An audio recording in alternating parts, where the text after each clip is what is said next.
सध्या जगभरात एक मोठा तणाव वाढतोय, युनायटेड स्टेट्स आणि इराण यांच्यात. पण तुम्हाला माहीत आहे का, या तणावाचा भारतावर थेट परिणाम होऊ शकतो. पेट्रोल महाग होऊ शकतं, शेअर मार्केट पडू शकतं आणि आपल्या खिशावर मोठा परिणाम होऊ शकतो. आज आपण हे सगळं डिटेलमध्ये समजून घेणार आहोत. सगळ्यात मोठा इम्पॅक्ट येतो तो तेलावर. भारत आपलं जवळपास 80% तेल बाहेरून इम्पोर्ट करतो. त्यात मध्य पूर्वेचा मोठा वाटा आहे. जर इराण परिसरात तणाव वाढला तर ऑइल सप्लाय डिस्टर्ब होऊ शकतो. त्यामुळे क्रूड ऑइल महाग होतो आणि भारतात पेट्रोल डिझेलच्या किमती वाढतात. आणि एकदा फ्यूल महाग झालं की सगळं महाग होतं. फ्यूल महाग झालं की त्याचा डायरेक्ट परिणाम होतो महागाईवर.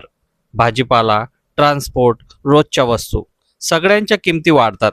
म्हणजेच तुमचा डेली खर्च वाढतो, सेव्हिंग कमी होतात. हा इम्पॅक्ट सर्वसामान्य माणसाला सर्वात जास्त बसतो.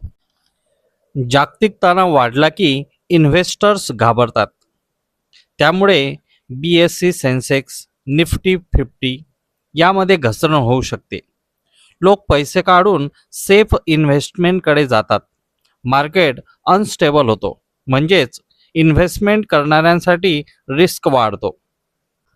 मध्य पूर्व देशांमध्ये लाखो भारतीय काम करतात.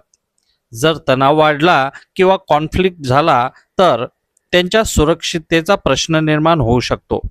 जॉब लॉस होऊ शकतो आणि वर्स्ट केसमध्ये त्यांना परत भारतात यावं लागू शकतं. भारताचा मोठा व्यापार समुद्रमार्गे होतो. जर मिडल ईस्टमध्ये टेन्शन वाढला तर शिपिंग रूट्स डिस्टर्ब होतात. इम्पोर्ट एक्सपोर्ट स्लो होतो. त्यामुळे वस्तूंची कमतरता आणि किमती वाढू शकतात. भारतासाठी सिच्युएशन थोडी ट्रिकी आहे. युनायटेड स्टेट हा महत्त्वाचा पार्टनर आहे आणि इराणसुद्धा एनर्जीसाठी महत्त्वाचा आहे. म्हणून भारताला दोन्ही देशांशी बॅलन्स ठेवावं लागतं. डिप्लोमेसी खूप महत्त्वाची बनते आणि भारत शांतता राखण्याचा प्रयत्न करतो. तर आता तुम्हाला समजलं असेल, हा तणाव फक्त दोन देशांपुरता मर्यादित नाही, तो थेट आपल्या खिशावर आणि आयुष्यावर परिणाम करतो. म्हणून अशा जागतिक घडामोडींकडे लक्ष ठेवणं खूप गरजेचं आहे. तुम्हाला काय वाटतं, पुढे काय होईल? कॉमेंट्समध्ये नक्कीच सांगा. लाईक करा, शेअर करा आणि चॅनलला सबस्क्राईब करा. पुन्हा भेटूया अशाच माहितीपूर्ण व्हिडिओसोबत.